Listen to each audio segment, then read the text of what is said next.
How to get political अजाइलिज्म in European countries. किसी भी यूरोपियन कंट्री में आप पोलिटिकल अजाइलिज्म कैसे ले सकते हैं। सत श्री अकाल दोस्तों, मेरा नाम है हरजिंदर सिंह और आप देख रहे हैं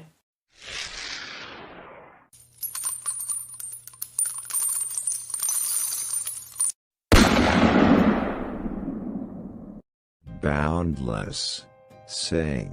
दोस्तों, काफ़ी लंबे समय से लोग अपनी एक बेटर लाइफस्टाइल के लिए या बेटर लाइफ के लिए किसी दूसरे देश में माइग्रेट होते हैं अपने देश से। उसके लिए वो लीगल या इनलीगल तरीके अपनाते हैं।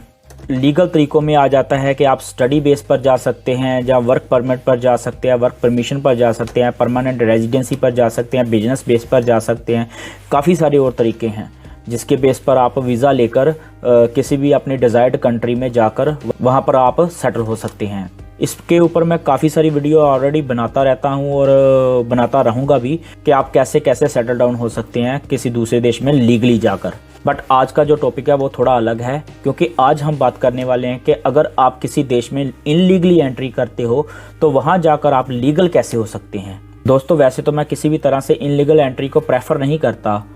मैं प्रेफर करूंगा कि लीगल ही आप जाएं और लीगली तरीके से ही अपना काम करें, क्योंकि उससे क्या होगा कि आपकी परमानेंट रेजिडेंसी भी जल्दी होगी, आपके पेपर वर्क भी जल्दी होंगे, आपको फैसिलिटीज़ भी पूरी मिलेंगी और आपका सम्मान भी बना रहेगा।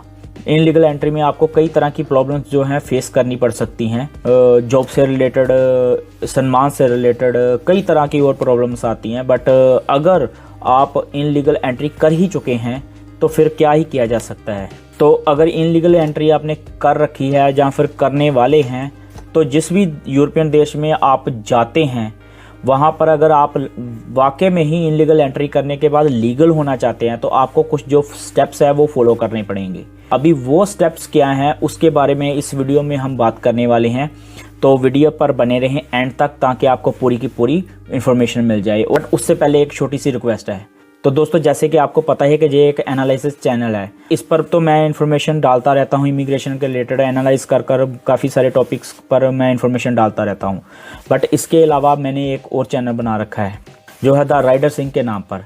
तो आपने करना क्या है, यूट्यूब पर जाना है, सर्च पर जाना है @द राइडर सिंह, बिना किसी स्पेस डाले भरना है और उस चैनल को खोलना है और उसको सब्सक्राइब जरूर करना है भाई, ठीक है। उस पर भी मैं आपको अलग अलग हिस्टोरिकल प्लेसेस पर लेकर जाता रहूँगा, अलग अलग तरह की इन्फॉर्मेशन मिलती रहेगी। मोटो व्लॉगिंग पर बेस्ड वो चैनल है, मोटो व्लॉगिंग करूँगा और आपको अलग अलग जगह जो है दिखाता रहूँगा, ठीक है।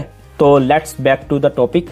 दोस्तों, किसी भी यूरोपियन देश में इनलीगली जाकर लीगल होने के लिए सबसे पहले जो आपको स्टेप करना है वो करना है कि आपको पोलिटिकल अजाइलिज्म के लिए अप्लाई करना है। तो इसमें प्रोसेस क्या होने वाला है उससे पहले मैं आपको बता दूं कि पोलिटिकल अजाइलम होती क्या चीज़ है।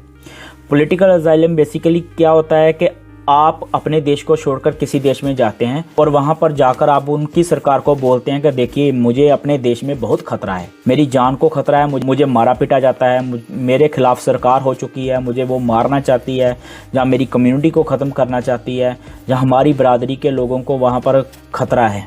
तो अगर आप इस चीज़ को साबित कर देते हैं तो आपको पॉलिटिकल अजाइलम मिल जाती है।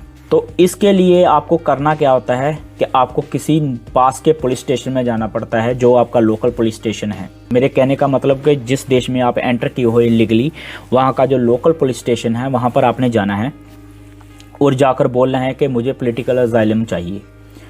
तो वो आपको बिठाएंगे, आपसे बातचीत करेंगे कि क्या प्रॉब्लम है, किस देश से आए हो, और आपसे पूरी इन्फॉर्मेशन लेंगे। जहाँ पर आपने एक चीज़ का ध्यान रखना है कि घर से ही होमवर्क कर जाना है। घर से होमवर्क कर जाना है कि आपने वहाँ पर जाकर क्या बोलना है। बेटर ये है कि आप किसी वकील का सहारा ले लें शुरू से ही, जो कि नॉर्मली होगा भी वकील के सहारे से ही। तो आप किसी वकील का सहारा ले लें, उनसे स्टेटमेंट बनवा लें पूरी की पूरी कि आपने क्या क्या जाकर वहाँ पर बोलना है, क्या क्या करना है। तो आप वहाँ पर जाएंगे, जाकर उनको बोलेंगे कि अजाइलिज्म चाहिए, आपको वो पूछेंगे कहाँ से आए हो, क्या है कि बेसिक इन्फॉर्मेशन लेंगे आपकी। तो आप उनको बेसिक इन्फॉर्मेशन दोगे, वो आपसे पूछेंगे कि क्या कारण था, वहाँ पर क्या होता था। तो आप बताएंगे कि आपको क्या खतरा है वहाँ पर अपने देश में जहाँ से आप आए हो। तो उसके बिहाफ पर पुलिस क्या करेगी कि आपकी एक फ़ाइल तैयार करेगी। वो 1-2 फॉर्म की फ़ाइल होगी जिसमें आपकी डेट ऑफ बर्थ की इन्फॉर्मेशन या कोई और इन्फॉर्मेशन जैसे बेसिक एड्रेस की इन्फॉर्मेशन, किस देश से आए हो वहाँ की इन्फॉर्मेशन, आपका नाम होगा। तो ये चीज़ें जो है ना वो आपने वही बतानी है जो आप पहले से तैयार कर कर आए हो, बिल्कुल सही से, क्योंकि यही डिटेल जो है वो आपकी एंड तक चलेगी, लाइफ टाइम चलेगी। वहाँ पर अगर आप परमानेंट हो भी जाता है तो वही डिटेल चलेगी।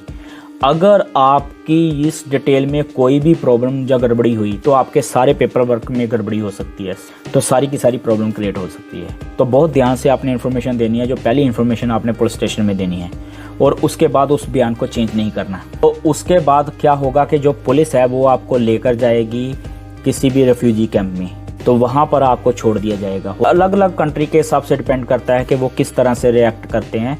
तो वह आप रेफ्यूजी कैंप में जाएंगे, रेफ्यूजी कैंप में आपका फिर से इंटरव्यू होगा, यही चीज़ें आपको पूछी जाएंगी, आपको वो आपकी वो जो पुलिस से फाइल है वो देखी जाएगी, तो आपको एंट्री मिल जाएगी रेफ्यूजी कैंप में। वहाँ पर आपको रहने के लिए, खाने के लिए सब कुछ मिलेगा, सब फैसिलिटीज़ मिलेंगी वहाँ पर आपको 2 हफ्ते, 10 दिन, 20 दिन, महीना, 2 महीने तक रहना पड़ सकता है।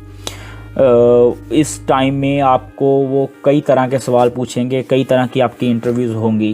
वो एक्चुअली देखेंगे कि आप वाकई ही जेन्युइन पर्सन हैं कि या फिर आप मतलब ऐसे ही कहीं झूठ तो नहीं बोल रहे, कुछ ऐसे ही तो नहीं आ गए, 2 नंबर की एंट्री से तो नहीं आ गए। तो चाहे आप 2 नंबर की एंट्री से गए हो, वहाँ पर आपको जेन्युइन ही बनकर बताना पड़ेगा, वरना सब कुछ गड़बड़ा जाएगा। उस टाइम के बाद आपको हो सकता है कि वो कोई अकोमोडेशन दे दे, जहाँ पर आप 4-5 लोग या 4 से 6 लोग जो हैं मिलकर रहेंगे, जहाँ फिर वो हो सकता है कि उसी कैंप में आपको रख लें, जहाँ पर हो सकता है कि आपको कुछ पैसे भी मिलने स्टार्ट हो जाएं पर मंथ के हिसाब से, और साथ में आपको लैंग्वेज ट्रेनिंग भी मिलनी शुरू हो जाएगी कि जिस देश में भी आप गए हो वहाँ की भाषा की ट्रेनिंग भी देनी वो शुरू कर देंगे आपको फ्री ऑफ कॉस्ट।